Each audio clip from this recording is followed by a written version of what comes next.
Emergency medical card. এনার almond আর শেলফিশে allergy আছে।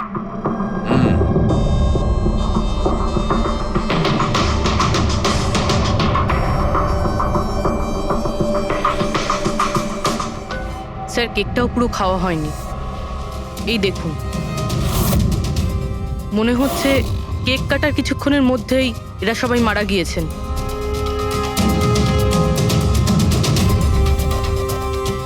হাতাহাতির কোনো চিহ্নই নেই, সোজা গুলি করেছে।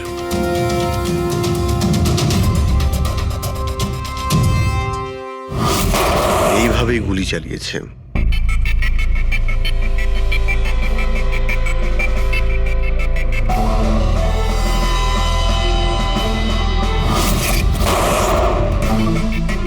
আরেকটা লাশ কোথায়? ভেতরে আছে স্যার।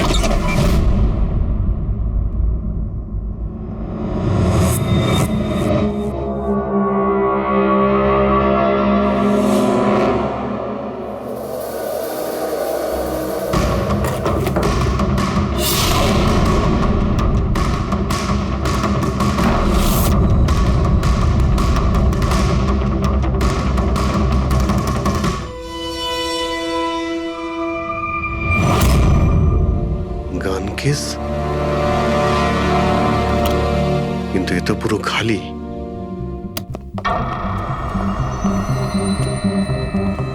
তবে স্যার, এই ঘটনা ঘটেছে কতক্ষণ হয়েছে? এই 4 জনের মৃত্যুই কালকে দুপুর 2টো থেকে 4টের মধ্যে হয়েছে।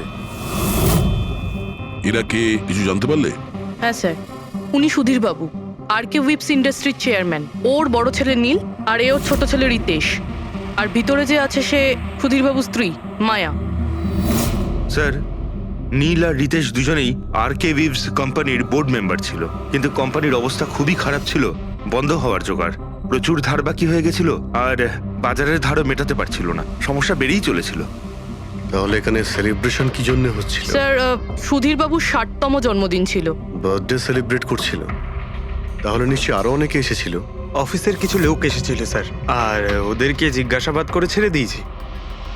এরা সবাই এখানে একসাথে থাকতো কি? না না স্যার, এখানে তো শুধু সুধীরবাবু আর মায়া থাকতেন। সুধীরবাবু নীল আর রিতেশের জন্য আলাদা আলাদা বাংলো কিনে রেখেছিলেন, এরা দুজন ওখানেই থাকতো। আজকে তারা বাবার জন্মদিন পালন করতে এসেছিল। স্যার, সন্ধেবেলায় অনেক বড় একটা পার্টি হওয়ার কথা ছিল। কেক কাটার কিছুক্ষণের মধ্যেই সবাই মারা যায়। পার্টি প্ল্যান যারা করেছিল সেই টিমটা এসেছিল, কিন্তু কেউ দরজা খোলেনি দেখে চলে গিয়েছিল। বাস, আমার মনে হচ্ছে না যে কেউ বাইরে থেকে এসেছিল। যা কিছু ঘটেছে এই 4 জনের মধ্যেই ঘটেছে। কিন্তু বাড়িতে তো কোনো চাকর অবশ্যই থাকবে। আছে তো, চাকর আছে তো, কিন্তু তারা গ্রামে গেছে। সুধীরবাবু শুধু আজকের জন্য একজন সার্ভেন্ট হায়ার করেছিলেন, সে কাল সকালে কাজ করে গেছিল, আর পার্টি শেষ হওয়ার পরে আজকে এসে পরিষ্কার করার কথা ছিল। পার্টি শেষ হওয়ার আগেই সবকিছু শেষ হয়ে গেছে। মনে তো হচ্ছে এটা মার্ডারই। সরি ডক্টর সালুকে, আমার এটা মনে হচ্ছে যে এই 4 জন ছাড়াও এখানে আরো একজন ছিল, যে বাইরে থেকে ভেতরে এসেছিল। একটু মন দিয়ে দেখো, এখানে কোনো হাতাহাতির কোনো চিহ্ন নেই, আর প্রত্যেকটা জিনিস নিজের জায়গাতেই আছে। এটা মনে হচ্ছে যে কেউ কেকের মধ্যে কিছু মিশিয়ে দিয়েছিল, যেটা খেয়ে এরা 4 জনই অজ্ঞান হয়ে গেছিল। তারপরে ওই 5 নম্বর লোকটা বাড়ির মধ্যে ঢুকলো, এসে সবাইকে গুলি করে দিল। এটা বস 100% মার্ডার। মার্ডার আর সুইসাইডও। আচ্ছা, তোমরা তো নিশ্চিতভাবে কি করে বলছো? স্যার, এই দেখুন, বাকি 3টে লাশের কাছে স্ট্রাগলের কোনো চিহ্ন মাত্র নেই, শুধুমাত্র সুধীর বাবু ছাড়া। এনার পা ভাঁজ হয়ে রয়েছে, অনেকটা ব্লাডও বেরিয়েছে। আমার মনে হয় যখন ওনার গুলি লাগে তখন উনি বেঁচে ছিলেন। যদি উনিও কেক খেয়ে বাকিদের মতো অজ্ঞান হয়ে থাকতেন, তাহলে ওদের মতোই পড়ে থাকতেন। ইনি প্রথমে 3 জনকে গুলি করেন আর তারপর সুইসাইড করেন, এরকম মনে হচ্ছে।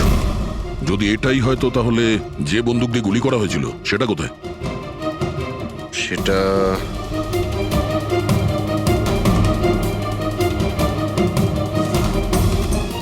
এখানে গুলি লেগেছিল, মানে মাথাতে।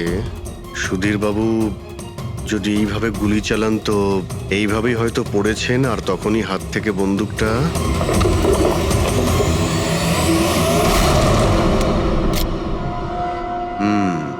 এই হলো বন্দুক। স্যার, এই দেখুন, রিতেশের ফোনটা পেলাম। স্যার, ও কেক কাটার কিছুক্ষণ পরেই নিজের সোশ্যাল পেজে এই সেলফিটা পোস্ট করেছে। বলছিলাম না, এখানে পঞ্চম ব্যক্তি থাকতেই পারে না। কিন্তু বুঝতে পারছি না কেন আমার এখনো সন্দেহ আছে। দেখুন, সন্দেহ করা তো আমাদের কাজ। একটা কাজ করে যতগুলো এভিডেন্স আছে, যতগুলো জিনিস আছে, সব বিউরোতে নিয়ে যাই, দেখি এসিপি স্যার কি বলেন।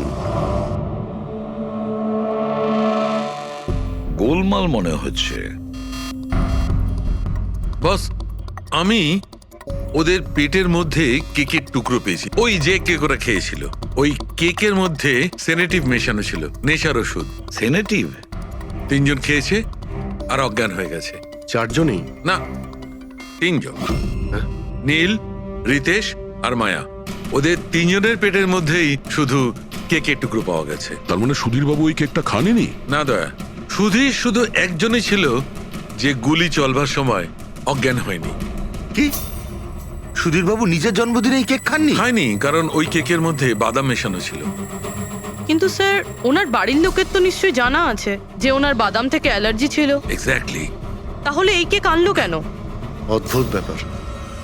সুধীরবাবুর বার্থডে ছিল আর কেক ওই 3 জনে খেয়েছিল। কেক 3 জনে খেয়েছিল, কিন্তু ওখান থেকে যে বন্দুকটা পাওয়া গেছে তাতে 4টে গুলি খরচ হয়েছে, যেগুলো এদের গায়ে লেগেছে।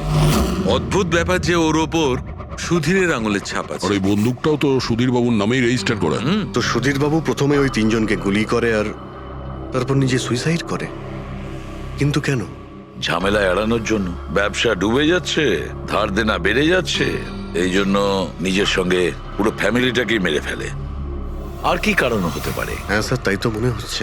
সুধীরবাবু ইচ্ছে করেই ওই বাদামওয়ালা কেক নিয়ে এসেছিল যাতে ওনাকে না খেতে হয়, আর উনি সেনেটিভ মিশিয়ে ওই কেকটা সবাইকে খাইয়ে দেন। আর অজ্ঞান হওয়ার পরে তাদের মেরে ফেলে নিজেও আত্মহত্যা করেন। রবি, ওই রিতেশ যেটা ফটো আপলোড করেছিল না নেটে, সেটা একটু খোলো তো। কটার সময় তুলেছিল এই ফটোটা? স্যার, 2:05 আর আপলোড করেছিল? স্যার, 2:07 সালুকে একটা কথা বলো, কেক খাওয়ার কতক্ষণ পরে ওরা অজ্ঞান হয়েছিল? 20 থেকে 25 মিনিট। মানে 2:30 না 2:35? আমার মনে হয় ওরা সবাই ওই সময়ই মারা গিয়েছিল, 2:30 থেকে 3:45 মধ্যে। মানে সবকিছু ঘটেছে ওই 40 মিনিটের ভেতরেই। 1 মিনিট, ওই দেখো, ওই ছায়াটা কার? ওই শ্যাডো? এই 4 জন তো এখানে দাঁড়িয়েছিল, তাহলে ছায়া ওখানে গেল কি করে? সেটা ওখানে গিয়েই দেখতে হবে। এই শ্যাডোটা কার ছিল? 2:04। পর্দার পজিশন একদম ঠিক আছে তো? একদম স্যার। পজিশন নিয়ে নি। রেডি? 2:05 ইয়া। আরে, এখানে তো কোনো ছায়া দেখতে পাচ্ছি না। তাহলে ওখানে ছায়া কোথা থেকে এলো?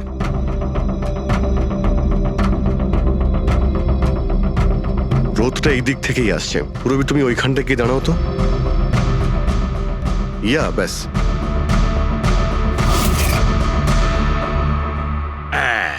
এইখানে ছায়াটা দেখা যাচ্ছে, ঠিক যেমনটা ওখানে ছিল, সেম টু সেম। আমি ঠিকই বলেছিলাম, এখানে কোনো 5 নম্বর লোক ছিল। আর সে ওখানেই দাঁড়িয়েছিল যেখানে আমি দাঁড়িয়েছিলাম। এই সেই লোকটাই হবে যে সুধীরবাবু আর তার পরিবারকে মেরেছে। আর সে আমাদের অলমোস্ট ধোকা দিয়ে দিয়েছিল যে এটা মার্ডার কাম সুইসাইড। আর ওর ছায়াই ওকে ধোকা দিয়ে দিয়েছে। কিন্তু স্যার, আমরা এই ছায়ার মাধ্যমে খুনি অবধি পৌঁছবো কি করে? খুনির মেন টার্গেট ছিল সুধীরবাবু, আর সে ওই সময় ওখানেই দাঁড়িয়েছিল। নিশ্চয়ই চেনা জানাই কেউ হবে। কারেক্ট। খোঁজ নিয়ে দেখো সুধীরবাবু পার্টিতে কাদের কাদের ডেকেছিলেন।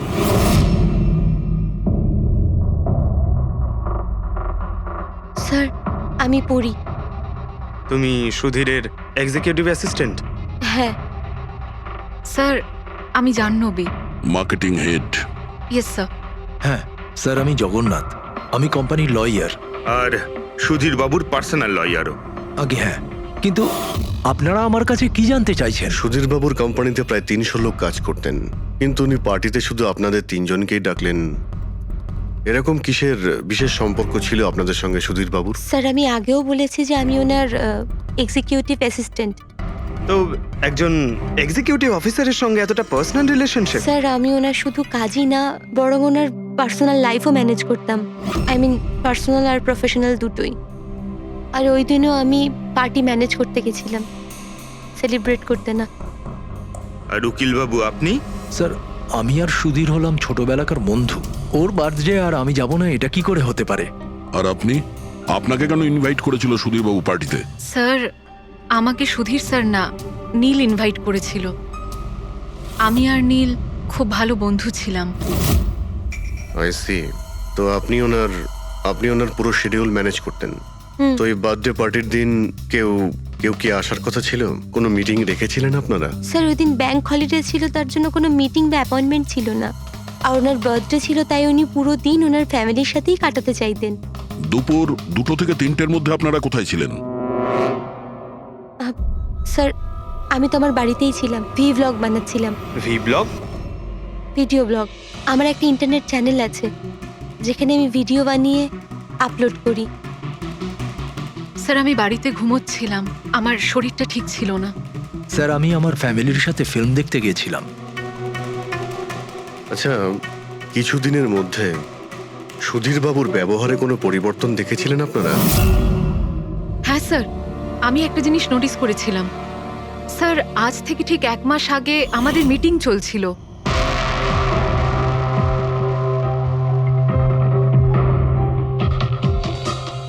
স্যার কি ব্যাপার, ভেতরে এসো। ঠিক আছে, তুমি যাও।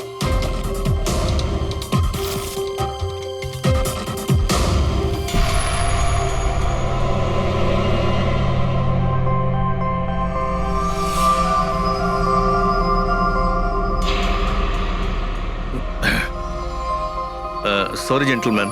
Meeting is over. বাচ্চাদের পোশাক? Yes sir. আচ্ছা, আর কিছু নোটিস করেছিলেন আপনারা? কোনো অদ্ভুত কিছু?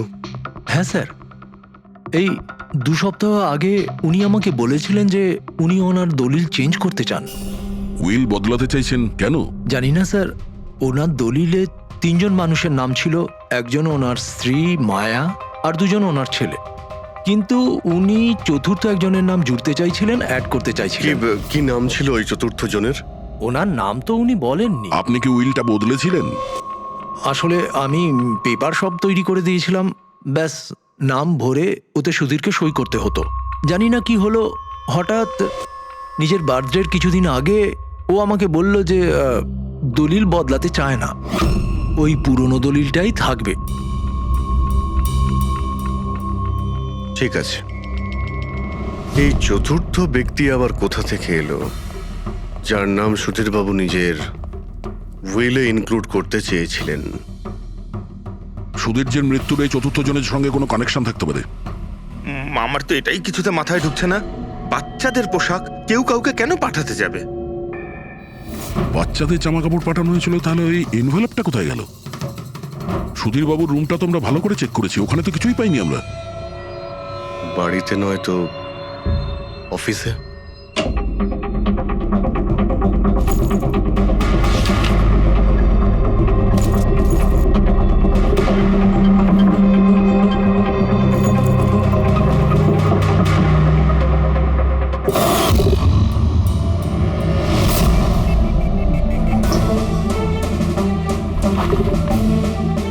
পেয়ে গেছি।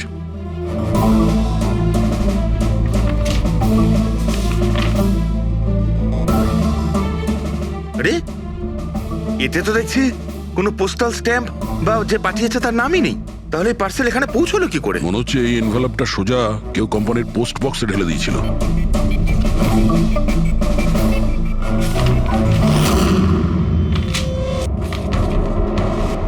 এই এনভেলপটা ডক্টর সালুকের কাছে পাঠিয়ে দিই, উনি হয়তো কিছু পেতে পারেন।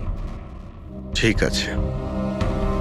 আচ্ছা, এই জাহ্নবী বলছিল যে এই পার্সেলটা দেখে মিস্টার সুধীর একদম চমকে গিয়েছিলেন। হতে পারে কোনো পুরনো স্মৃতি জেগে উঠেছিল। আর তারপর উনি কাউকে কলও করেছিলেন হয়তো। আগের মাসের কল ডিটেলস সুধীরবাবুরটা দেখি এই এনভেলপ পাওয়ার পরে সুধীরবাবু সবার আগে কাকে ফোন করেছিলেন? সুধীরের ফোন এসেছিল অনেক বছর বাদে। কি কথা হয়েছিল আপনাদের দুজনের? খুব রেগেছিল যে আমি ওকে কেন এনভেলপটা পাঠিয়েছিলাম, কিন্তু আমি তো ওকে এনভেলপ পাঠাইনি। কিন্তু কোনো কারণ তো ছিল যাতে সুধীর বাবু আপনাকে সন্দেহ করেন। হ্যাঁ নিশ্চয়ই, ওই এনভেলপে বাচ্চার জামা ছিল। ওর মনে হয়েছিল ওটা সেই জামাটাই যেটা আমি আর সুধীর আমাদের সন্তানের জন্য কিনেছিলাম। আমাদের বাচ্চার জন্য আমার আর সুধীরের সন্তান। 30 বছর আগে আমি আরকে ওয়েবস কোম্পানিতে অ্যাকাউন্ট ডিপার্টমেন্টে কাজ করতাম। সুধীরের বাবা সেটার মালিক ছিল। ওখানেই সুধীর আর আমার সম্পর্ক হয়েছিল। আর কিছু বোঝার আগেই আমি বুঝতে পারি যে আমি সুধীরের সন্তানের মা হতে চলেছি। তো আপনাদের দুজনের বিয়ে হয়নি? না, হয়নি। সুধীর তো কথা দিয়েছিল, কিন্তু ওর প্যারেন্টস রাজি হয়নি, কারণ আমি ওদের স্টেটাসে ছিলাম না। ওনারা তো সুধীরের বিয়ে অনেক বড়লোক বাড়িতে আর সেম স্টেটাসে করতে চেয়েছিলেন। তারপরে ওর প্যারেন্টস আর ফ্যামিলি খুব চেষ্টা করেছিল ওকে, আমাকে, এমনকি আমার ফ্যামিলিকেও বোঝানোর জন্য যে আমি বাচ্চাটাকে নষ্ট করে দিই। আমিও ঠিক করেছিলাম যে যাই হয়ে যাক আমি আমার সন্তানকে জন্ম দেবই। 15ই মার্চ 1990 সালে আমার সন্তান এই পৃথিবীতে এসেছিল, কিন্তু সেই রাতেই ও মারা গিয়েছিল। যে বাচ্চাটাকে কোলে নিয়ে আদর করছিলাম, ছোট ছোট জামা কাপড় পরাচ্ছিলাম, কিচ্ছু করতে পারিনি আমি।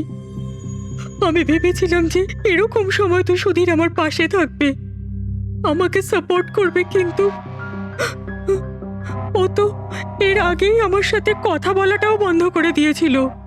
আর ওই মাসেই ও মায়াকে বিয়েও করেছিল। তো সেই জন্যই আপনি আজ অব্দি বিয়ে করেননি আর এখানে একাই থাকেন? হ্যাঁ, সুধীরবাবু আপনার সঙ্গে যা যা করেছেন তার জন্য খুব কষ্ট হয়েছে আপনার, হয়তো খুব ঘেন্না করতেন ওকে। আমার থেকে বেশি ঘেন্নাও কে আর কেই বা করতে পারে। উনি আপনাকে আপনার অধিকার দেয়নি, আপনি সম্পত্তিতে ভাগ চাইলেন, আর যখন সম্পত্তি উনি আপনাকে দিলেন না তখন আপনি রেগে গেলেন আর মেরে দিলেন ওকে। আমি ওকে মারিনি, আর আমি ওকে কেন মারবো? আমি তো চেয়েছিলাম যে ও বেঁচে থাকুক আর সারা জীবন কষ্ট পাক। যেদিন সুধীরবাবু মারা যান সেদিন দুপুরবেলা আপনি কোথায় ছিলেন? আমি বাড়িতেই ছিলাম। আপনার কাছে কোনো উইটনেস বা প্রমাণ আছে? কোনো প্রমাণ নেই। হ্যালো, হ্যাঁ স্যার। ওকে স্যার, হ্যাঁ এখানেই আছেন, আমি বলে দিচ্ছি। হ্যাঁ, ইয়েস স্যার। স্যার সালুঙ্কি স্যার ফরেন্সিকে ডাকছেন তাড়াতাড়ি, বলছিলেন যে কিছু দেখাতে চান। ওকে। শুনলে তো বিশ্বাসই করতে পারবে না বস। ওই এনভেলপটাকে যখন আমি ভালো করে পরীক্ষা করলাম তাতে কোনো ফিঙ্গারপ্রিন্ট তো পাইনি, কিন্তু ওই এনভেলপ থেকে আমি ডিএনএ এর জন্য স্যাম্পল পেয়ে গেছি। যে ওই চিঠিটা পাঠিয়েছে সে মনে হয় মুখ দিয়ে থুতুর সাহায্যে ওটাকে সেঁটে দিয়েছে। আর এইভাবে ওই এনভেলপ থেকে আমি স্যালাইভা স্যাম্পল পেয়ে গেছি, যার থেকে ডিএনএ টেস্ট করতে পারবো। কিন্তু ডক্টর, ডিএনএ টেস্টিং এতে তো 4 থেকে 6 সপ্তাহ লাগবে। হ্যাঁ, আর আমি 5 দিনের জন্য যাচ্ছি দিল্লি এক কনফারেন্সে, কিন্তু তার আগে আমি কিছু প্রাইমারি টেস্ট করিয়ে নিয়েছি।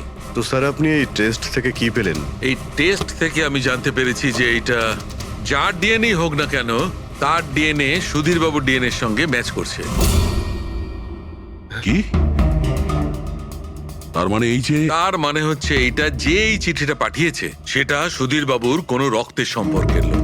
তার মানে সুধীরেরই নিজের কেউ সুধীরকে ব্ল্যাকমেল করছে, কিন্তু কে কে হতে পারে? স্যার, অদিতির পেটে যে বাচ্চাটা ছিল সেটা তো মরা অবস্থায় জন্মেছিল। হ্যাঁ, আর রইল বাকি সুধীরবাবুর 2 ছেলে নীল আর রিতেশ। ওরা দুজন আবার সুধীরবাবু আর অদিতির গোপন রহস্যটা জেনে ফেলেনি তো? হতে পারে তার জন্যই ব্ল্যাকমেল করছিলেন, বাচ্চাগুলোর পোশাক পাঠিয়ে। আচ্ছা স্যার, ওই যে বাচ্চাদের পোশাক পেয়েছিলাম ওগুলো কি সত্যি পুরনো নাকি ময়লা টয়লা করে পুরনো দেখানোর চেষ্টা করা হয়েছে? আমি ওগুলোকে স্পেশালাইজড ল্যাবে পাঠিয়ে দিয়েছি চেক করার জন্য, তাড়াতাড়ি জানা যাবে। আচ্ছা পুরবি সুধীরবাবুর ছেলের ব্যাপারে কি জানতে পেরেছো? কি করতো? স্যার 1 বছর আগে সুধীরবাবু নিজের কোম্পানিতে নিজের ছেলেদেরকেই বোর্ড মেম্বার বানিয়েছিলেন, আর তারপর থেকেই কোম্পানি লসে যেতে শুরু করলো। ওরা কোম্পানির টাকা নিয়ে নিজেরাই নয়ছয় করতো, দামি দামি গাড়ি, প্রচুর শখ মেটাতো, সবকিছু করতো, শুধু কাজ বাদ দিয়ে। কিন্তু স্যার সুধীরবাবু তার ছেলেদের খুব ভালোবাসতেন, দুজনের জন্য আলাদা আলাদা বাংলো। আচ্ছা, এটা নয় তো যে ওদের দুজনের মধ্যেই কেউ ওই এনভেলপটা লেটার বক্সে ফেলেছিল? কিন্তু একটা কথা কিছুতেই মাথায় ঢুকছে না, এই ব্ল্যাকমেলিং কেন? আরে ভাই, টাকার জন্য। কোম্পানি ডুবে যাচ্ছিল। কারেক্ট। কোম্পানি কাঙাল হওয়ার আগে যা কিছু গুছিয়ে নিতে পারো গুছিয়ে নাও। যদি সুধীরবাবুর 2 ছেলে তাদের বাবাকে টাকার জন্য ব্ল্যাকমেল করে থাকে তাহলে নিশ্চয়ই ওনার ব্যাংকের অ্যাকাউন্টে নিশ্চয়ই টাকা এসে থাকবে, খুব বড় রকমের ফিগার। একটা কাজ করো, এই দুজনের পার্সোনাল অ্যাকাউন্ট, কোম্পানি অ্যাকাউন্ট সব চেক করো, দেখো কোনো বড় অ্যামাউন্ট এসেছিল কিনা। স্যার স্যার কিছু পেয়েছি স্যার। আরকে উইভস ইন্ডাস্ট্রি থেকে কোটি টাকা ট্রান্সফার হয়েছে স্যার। কার অ্যাকাউন্টে ট্রান্সফার হয়েছে? 1 মিনিট দেখছি। এগুলো রিতেশ আর নীলের অ্যাকাউন্টই হবে? না স্যার, প্রাইভেট অ্যাকাউন্ট, রেচেলের নামে। কোন টাকা? আপনারা কি নিয়ে কথা বলছেন? আমি কিচ্ছু জানি না। কোন টাকা? সেই টাকাটা যেটা আরকে উইভস এর অ্যাকাউন্ট থেকে তোমার অ্যাকাউন্টে ট্রান্সফার হয়েছে। এবার কিছু মনে পড়েছে? ওটা তো আমার স্যালারি, আমি ওখানে কাজ করতাম। স্যালারি? 11 কোটি স্যালারি? হ্যাঁ, তাও আবার 2 সপ্তাহের। ওই হিসাবে তো তোমার মান্থলি স্যালারি 22 কোটি টাকা হবে। কি কাজ কি করো তুমি? ব্ল্যাকমেলিং এর কাজ। তুমি আর রিতেশ দুজন মিলে সুধীর বাবুকে ব্ল্যাকমেল করছিলে। দেখো রিচেল, আমরা খুব ভালো করেই জানি যে তুমি আরকে কোম্পানিতে একদিনের জন্যও কাজ করনি। এবার পরিষ্কার করে সত্যিটা বলবে নাকি? রিতেশ কিন্তু আর নেই, তাই যত শাস্তি সব তোমাকেই কিন্তু পেতে হবে। ব্ল্যাকমেলিং আর এক্সটর্শনের শাস্তি জানো তুমি? আমি কাউকে ব্ল্যাকমেল করিনি। তাহলে সুধীর বাবু কি তোমাকে 11 কোটি টাকা এমনিই দান করে দিলেন? সুধীর আঙ্কেল তো ওই টাকা ট্রান্সফারই করেননি। তাহলে কে করেছিল? আমার বয়ফ্রেন্ড রিতেশ। ও আমাকে বলেছিল যে ওর কোম্পানির টাকা ও কিছুদিনের জন্য অন্য কোথাও রাখতে চায়। অন্য কোথাও? কেন? জানি না, আর আমি জিজ্ঞাসাও করিনি। তুমি রিতেশকে জিজ্ঞাসা করনি, আর যখন রিতেশ মারা গেল তখন পুলিশকেও বলনি। আমি ভেবেছিলাম যে রিতেশ তো আর বেঁচে নেই, তাই তাই টাকাগুলো আমি রেখে দিই। কেউ কি করে জানতে পারবে? কিন্তু সুধীর বাবুর ফ্যামিলিকে মারতে পারে কারা? পরি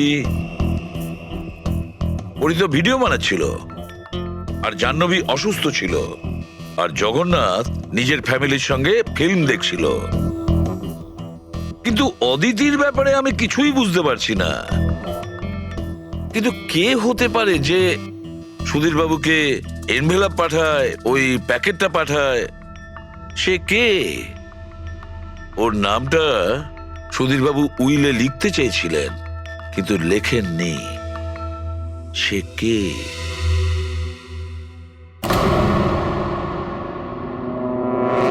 প্রেমের দ্বিতীয় কেকটা কোথা থেকে আসলো? হ্যাঁ স্যার, এখানে দুটো কেক। সেটাই তো, যখন বার্থডে ছিল সুধীর বাবু তার নিজের ফ্যামিলির সঙ্গে, ছোট কেকটা কেন কাটতে যাবে যেখানে এত বড় কেকটা রয়েছে এর সামনে? স্যার, যাতে ও রাতে পার্টিতে বড় কেক খেতে পারে। আরে ভাই, সুধীর বাবু কি 18 বছরের বাচ্চা ছিল নাকি যে নিজের বার্থডেতে দুটো কেকের অর্ডার দেবে? স্যার, হতে পারে এই কেকটা ওনাকে কেউ গিফট করেছে, এই কিন্তু বাদামওয়ালা সেটা কেক। তো বক্সে নিয়ে আসবে, আর তার উপরে কেক শপের নামটাও লেখা থাকবে। না স্যার, ওখানে তো আমরা কোনো বক্স পাইনি। ছিল না? হতে পারে কেউ এই কেকটা বাড়িতে বানিয়েছে, সেই জন্যই আমরা ওখানে বক্স পাইনি। কিন্তু এই আমন্ড দেওয়া কেক পাঠালোটাকে? স্যার, হ্যাঁ, স্যার আমি জাহ্নবীর সোশ্যাল প্রোফাইল চেক করছিলাম। স্যার, এখানে ওর অনেক ছবি আছে যেখানে ও কেক আর পেস্ট্রি বেক করছিল। বেকিং ও খুব পছন্দ করে। হ্যাঁ, আমি বেকিং পছন্দ করি, তাতে কি? তো কিছু না, তুমি বাদামওয়ালা কেক বানিয়েছিলে না সুধীর বাবুর জন্য? আমি যখন জানি যে ওনার বাদামে অ্যালার্জি, তাহলে আমি ওনার জন্য বাদাম কেক কেন বানাবো? কারণ তুমি চাইছিলে যে উনি কেকটা না খান, যদি খেতে অজ্ঞান হয়ে যেত না।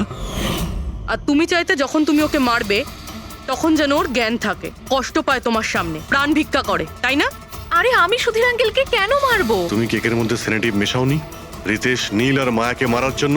আপনারা এইসব কি বলছেন বলুন তো? ব্যাস ব্যাস, অনেক হয়েছে।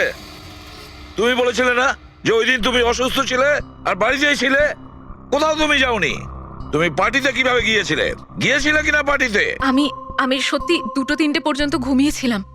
তারপর ঘুম থেকে ওঠার পর আমার মনে হলো যে আমি একটু বেটার ফিল করছি, আর তাই আমি পার্টিতে চলে যাই। এতে আমার কি অন্যায়? তুমি যদি রাত 2টা থেকে 3টে অবধি সত্যিই ঘুমিয়েছিলে, তাহলে 2:30টার সময় যখন সুধীর বাবু মারা যান তখন তোমার মোবাইল ওনার ঘরের সামনে গেল কি করে? দেখো জাহ্নবী, মিথ্যে বলে কোনো লাভ নেই। আমরা তোমার মোবাইলের রেকর্ড চেক করে দেখেছি। যে সময় সুধীর বাবু মারা যান সেই সময় তোমার ফোনের লোকেশন ওনার বাড়ির কাছেই ছিল। এবার সত্যি বলবে নাকি আরো টাইম ওয়েস্ট করতে চাও? আমি আর নীল একে অপরকে ভালোবাসতাম। আমরা ভেবেছিলাম যে নীলের বাবার বার্থডে আমাদের কাছে একটা ভালো সুযোগ ছিল ওনাকে আমাদের ব্যাপারটা বলার, আর সেই জন্যই আমি ওখানে যাই। ওখানে গিয়ে নীলকে অনেকবার কল করি, প্রায় 1 ঘন্টা ওখানে ছিলাম আমি, কিন্তু নীলের কোনো কল আসেনি। আমি ভেবেছিলাম নীল হয়তো সময় পাচ্ছে না আমাকে কল করার। মিথ্যে কথা। তোমার মনে হয়েছিল নীল তোমাকে ঠকাচ্ছে, সেই কারণে তুমি ওকে আর ওর পুরো ফ্যামিলিকে মেরে দিয়েছো। এই আপনারা কি বলছেন বলুন তো? আমি বেকিং করতে ভালোবাসি, তার মানে তো এটা নয় যে খুনটা আমি করেছি। ইন্টারনেটে রেসিপি দেখে তো যে কেউ কেক বানিয়ে ফেলতে পারে। কেক বানানো কি এমন কঠিন কাজ? আর রিতেশের গার্লফ্রেন্ড রেচেল, ও তো বেকিং করে। আপনারা ওকে কি কেন কিছু জিজ্ঞেস করছেন না? সবাইকে জিজ্ঞেস করবো আমরা। ডাকো সবাইকে। ভীষণ ইন্টারেস্টিং কেস এটা। এরকম খুব কম হয় যে এতজনের কাছে একটা লোকের প্রাণ নেওয়ার জন্য সুযোগও আছে আর মোটিভও আছে। আপনারা আবার? আরে স্যার, আমি কেন মারবো ওনাকে? আপনি নীলকে বিয়ে করতে চেয়েছিলেন, ওর ফ্যামিলির লোকেরা রাজি হয়নি। এ তো খুব বড় একটা কারণ খুন করার। আর সুধীর বাবুর ফ্যামিলির জন্য আত্মমর্যাদা, সোশ্যাল স্ট্যাটাস অনেক গুরুত্বপূর্ণ ব্যাপার ছিল। এর সবচেয়ে বড় এক্সাম্পল অদিতি দেবী। আর সুধীর বাবু এই নিজের সম্পত্তি আর স্ট্যাটাসের জন্য আপনার জীবন নষ্ট করে দিয়েছেন। তাহলে আপনার থেকে বেশি ঘৃণা আর কে করতে পারে? আমার কাছে পয়সার কোনো মূল্য নেই, আর না কোনো বিষয়ে রিগ্রেট। আফসোস তো তোমার হওয়ার কথা রাচেল। এখানে তো 5,000 টাকার জন্য মানুষ মানুষকে খুন করে, আর তুমি তো বসে বসে 11 কোটি টাকা পেয়েছো। আর আপনি? আপনার হাতে তো সুধীর বাবু তার লাইফের রিমোট কন্ট্রোল দিয়ে দিয়েছিল। আপনি সবই জানতেন ওনার ব্যাপারে। এটাও জানতেন যে উনি ওনার গানটা কোথায় রাখেন। দেখুন, আপনাদের যা ইচ্ছে বলতে পারেন। আমি আপনাকে আগেও বলেছিলাম যে আমি সেদিন ঘরে ভিডিও ব্লগ বানাচ্ছিলাম, চাইলে আমার ফোনও চেক করতে পারেন। হ্যাঁ হ্যাঁ, নিশ্চয়ই। ওই দেখি, জানা তো যাবে কিভাবে ভিডিও ব্লগ বানানো যায়।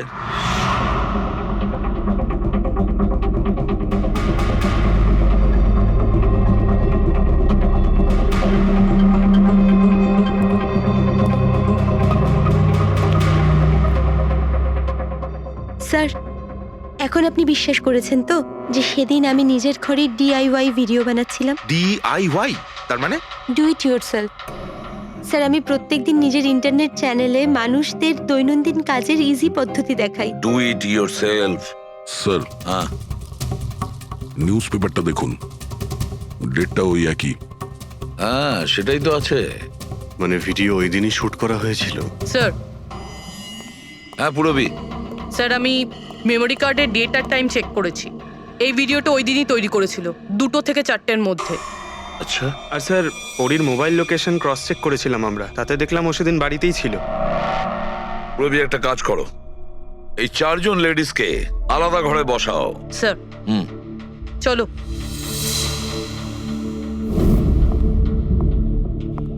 স্যার, কি ভাবছেন আপনি? সমস্ত প্রমাণ তোর পক্ষেই দেখছি। এই কেসটা তো আমি অন্ধকারে ডুবে যেতে দেখছি। ঠিক একটা কথা তো পরিষ্কার, যখন অন্ধকার হয় তখন কোনো ছায়া পড়ে না। কিন্তু আমার মনে হয় এই পুরো কেসটাই ছায়ারই খেলা। সানডাইল জানো তো? সানডাইল এই জিনিসটা আসলে সূর্যের আলো কোন দিকে যায় সেই অনুযায়ী টাইমটা দেখায়। হ্যাঁ, সানডাইল এমন একটা জিনিস যেটা থেকে আমরা আকাশের সূর্যের পজিশনটা বুঝতে পারি, যেটা থেকে আমরা সময়টা আন্দাজ করতে পারি। এবার দেখো, আমাদের পৃথিবী ঘুরতে থাকে আর সেই জন্য সূর্যের অ্যাঙ্গেলটাও বদলে যায়, যেটার কারণে সানডাইলে ছায়ার পজিশনটা বদলাতে থাকে। এটা তো মাথায় ঢুকে গেছে স্যার, কিন্তু এটার এই কেসটার সাথে কি সম্পর্ক বলুন এর তো? সঙ্গে সম্পর্ক আছে ফেডরিক। পরি, এই পুরো প্রমাণগুলোই আমরা পরির কাছ থেকে কালেক্ট করেছি। পরি সে এমন একজন কেউ পুরো এভিডেন্স গুলো ম্যানিপুলেট করতে পারে, মেমোরি কার্ডের ডেটটাও চেঞ্জ করতে পারে, পুরো এভিডেন্সেস কন্ট্রোল করতে পারে। কিন্তু সূর্যকে কন্ট্রোল পরি করতে পারে না। ভুলে যেও না যে সূর্য কোনো সময়ে ভুল সময় সে দেয় না। তার মানে ওরই ভিডিওতে ডেট আর টাইম দুটোই চেঞ্জ করে দিয়েছে। হয়তো চেঞ্জ করেছে বা করেনি, কিন্তু এখন আমরা এই ছায়াকে প্রশ্ন করব যে পরি সত্যি বলেছে না মিথ্যে বলেছে। কারেক্ট, এই সেটিংটা একদম সেরকমই হয়েছে যেমন পরীর ভিডিওতে ছিল। আর রোদও সেই রকম আছে সেদিন যেরকম ছিল। শুধু পরীর জায়গায় পুরবি দাঁড়িয়ে আছে। স্যার, আমরা এখানে কি করব? আগামী 6 ঘন্টা পর্যন্ত পুরবীকে এইভাবেই দাঁড়িয়ে থাকতে হবে যেভাবে ভিডিওতে পরী দাঁড়িয়েছিল। আমরা এটাই দেখতে চাই যে যদি পরী সত্যি কথা বলে তাহলে 2 থেকে 4টের মধ্যে পুরবীর মুখে ঠিক সেই জায়গা থেকে রোদ্দুর পড়বে যেমন পরীর মুখে ছিল। আর স্যার, যদি আমার ছায়া পরীর ছায়ার সাথে ম্যাচ না করে তো? তো দেখতে হবে। ক্যামেরা অন করো।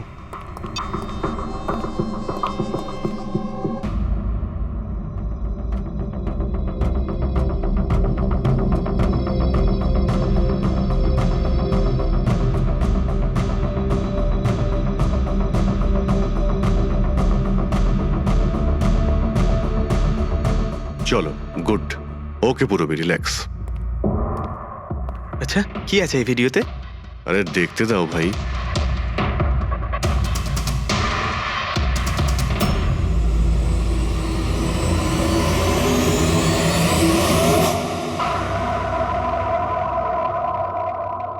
তো সকাল 11টা থেকে 1টার মধ্যে তুমি ওই ভিডিওটা রেকর্ড করেছিলে। আর তুমি খুব চালাকির সাথে ভিডিও ডেট আর টাইম চেঞ্জ করে দিয়েছো। মেমোরি কার্ডের ডেট আর টাইম বদলে দিয়েছিলে, নিজের মোবাইল ফোনটা বাড়িতে রেখে দিয়েছিলে যাতে আমরা ওখানকার লোকেশন পাই। তুমি কি মনে করেছিলে এসব করার ফলে আমরা বোকা হয়ে যাব? হ্যাঁ, না তুমি আমাদেরকে বোকা বানাতে পারলে, না আকাশে ওঠা সূর্যকে। তোমার ভিডিওতে রোডের ডিরেকশন দেখে স্পষ্টই বোঝা যাচ্ছে ওই ভিডিওটা 11টা থেকে 1টার মধ্যে শুট করা হয়েছে।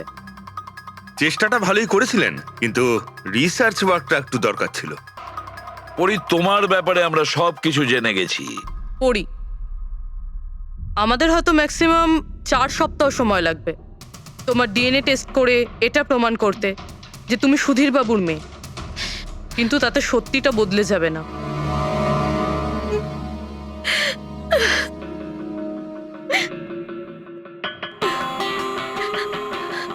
আমি ওনাকে মারতে চাইতাম না, একদমই মারতে চাইতাম না ওনাকে। আমি তো শুধু এইটুকু চাইতাম যে উনি আমাকে স্বীকার করুক। ছোট থেকে এখনো অবধি আমি অনাথ আশ্রমে বড় হয়েছি, তার জন্য একটা ফ্যামিলি চাইতাম আমি। তুমি সুধীর বাবুর ব্যাপারে জানতে পারলে কিভাবে? ওই আমার ছোটবেলার জামা কাপড়ের জন্য। ওই জামা কাপড়ে হসপিটালের কার্ড ছিল, উনি ওটা বের করতে ভুলে গেছিলেন। ওই কার্ডে বাবার নাম্বারও ছিল। তারপর আমি বাবাকে অনেক খুঁজলাম, তখন শেষ পর্যন্ত ওনার কোম্পানির কথা জানতে পারলাম। কিন্তু তুমি ওনার কোম্পানি কেন জয়েন করলে? তুমি চাইলে সুধীর বাবুকে অন্য জায়গাতেও কথাটা বলতে পারতে যে তুমি ওনার মেয়ে। কিন্তু আগে আমি ওনার সাথে দেখা করতে চাইতাম, চিনতে চাইতাম ওনাকে। তারপর আস্তে আস্তে জানতে পারলাম যে উনি খারাপ মানুষ নন, মনের দিক থেকে খুবই বড়। তখন আমি ভাবলাম যে হয়তো ওই সময় ওনার অবস্থা খুব খারাপ ছিল, তাই অনাথ আশ্রমে দিয়েছিল আমাকে। কিন্তু এখন তো ওনার খুব ভালো অবস্থা, এখন তো উনি আমায় আপন করতে পারতেন। তাহলে ওনার সঙ্গে দেখা হতে না হতেই প্রপার্টিতে ভাগ কেন চাইলে? কারণ আমি জানতে চাইতাম যে ওনার কাছে ইম্পর্টেন্ট কি, টাকা না আমি। তার জন্যই সুধীর বাবু ওনার উইল চেঞ্জ করতে চাইছিলেন। হ্যাঁ, আর এটা শুনে আমি খুব খুশি হয়ে গেছিলাম। কিন্তু সুধীর বাবু তার সিদ্ধান্ত বদলে ফেলেছিলেন, যেটা তুমি সহ্য করতে পারোনি। স্যার, ও সব ওনার ওয়াইফ আর ওনার মেয়ের জন্য হয়েছিল। ওরা এটা সহ্যই করতে পারছিল না যে বাবা আমার নাম উইলে অ্যাড করছিল। অর্থাৎ আরও একবার সুধীর বাবু আপনাকে মেনে নিতে অস্বীকার করলেন। হ্যাঁ, আর এইবারও ঠিক ফ্যামিলির জন্যই। উনি একদম বদলাননি, উনি একদম ঠিক আগের মতোই ছিলেন। সেলফিশ, সুবিধাবাদী, দায়িত্বজ্ঞানহীন। সহজভাবে নিজের ভাগটা পাননি বলে ওনাকে ব্ল্যাকমেল করতে শুরু করে দিলেন। না, আমি যখন ওনাকে প্রথম এনভেলপ পাঠিয়েছিলাম তখন আমার এরকম উদ্দেশ্য ছিল না। আর না আমি এতটাই বোকা যে এনভেলপ নিজের মুখ দিয়ে সিল করব। আমি তো এটাই ভাবতাম যে অ্যাটলিস্ট উনি আমাকে নিজের ফ্যামিলিতে ইনক্লুড করুক, আমার নিজেরও একটা ফ্যামিলি হোক। আর তার জন্যই আমি বাবার জন্মদিনের দিন নেশাযুক্ত ওষুধ দিয়ে বাদামের কেক নিয়ে ওনার বাড়িতে গেছিলাম। Happy birthday to you.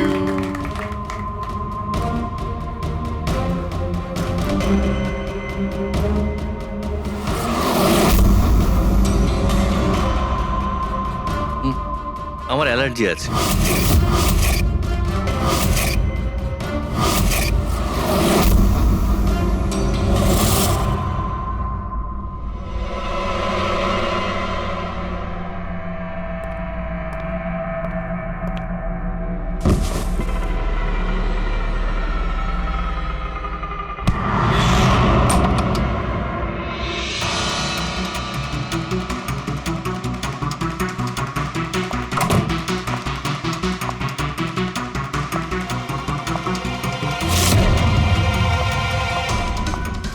বাবা,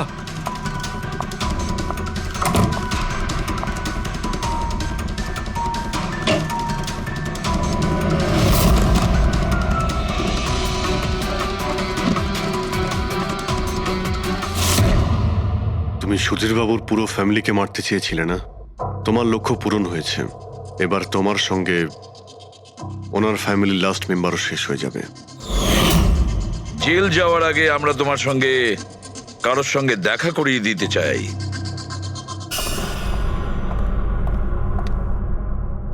ইনি অদিতি দেবী, তোমার মা। মা, আপনাকে মিথ্যে বলা হয়েছিল যে আপনার সন্তান মৃত জন্ম নিয়েছিল।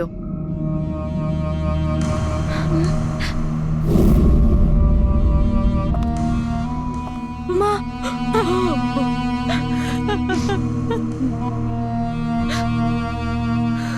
ওর এই সুধীর বাবু আর তার ফ্যামিলিকে শেষ করে দিয়েছে।